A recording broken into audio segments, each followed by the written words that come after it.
Graduates of Kalamazoo College, congratulations on your graduation from K and on your new profession, watching Netflix in your family's house. They said you couldn't do it, and you proved them wrong. I promise I will be brief so I can go back to my new hobby, staring at the ceiling, contemplating the insignificance of life. Weird times.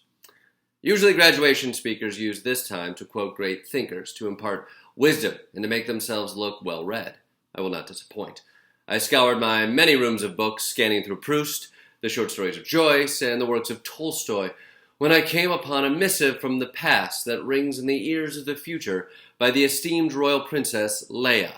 She said, "Help me, Obi-Wan Kenobi. You're my only hope." Beautiful. What resonates with me is that you need to help us. The world is on fire. You see, in this case, graduates, you're our Obi-Wan, dressed in a robe with knowledge as a weapon. And we are desperate holograms from a planet in turmoil, with unquestionably great hair. Have you seen the news? We don't know what we're doing. Last month, we figured out a way to put rocket fuel back into rivers. That was a thing. We're moving in reverse. Systemic issues with race and class are bubbling to the surface, and they are being met with photo ops and attempts to shift the narrative. So, I repeat, help us, Obi-Wan Kenobis. You're our only hope. I also considered inspirational words like, Houston, we have a problem, or look out, iceberg. I make light with these quotes because these are dark times and you could probably use some levity. On top of that, this important milestone in your life is being crossed in your parents' basement. And that's weird. The only milestones that should be crossed in parents' basements are first kisses and getting to the final level in Super Mario 3. At least that was my experience when I was in my late 20s.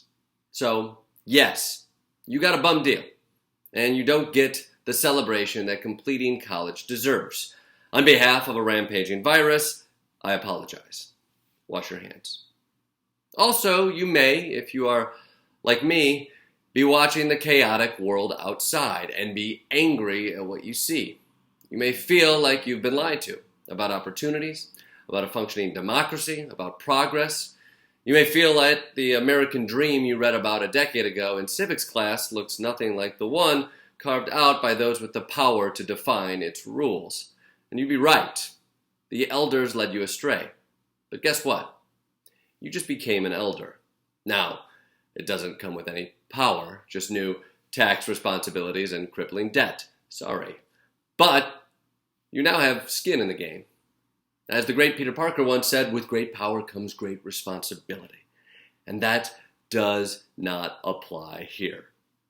Most people with the power are shirking their responsibilities. That's the thing about power. When you get it, you spend a lot of energy trying to hold on to it, and apparently make it harder for poor people to vote for some reason. Weird. But what the power brokers don't have is the energy and the new ideas. Those are yours. The old ideas they are clinging to are affecting the tomorrow you inherit. Don't let them. Use your fresh eyes to see through their BS and help us. We need your spry energy and your lightsaber. You don't have the luxury that many in my generation squandered. The world is asking something of you right now. Listen to what is needed. Know yourself and evaluate what you can offer. Join others to amplify your voice and help us fix the Death Star. Or blow it up, or rebuild Tatooine. Frankly, the whole lineage is confusing to me. I'm rooting for you. Congratulations, and good luck.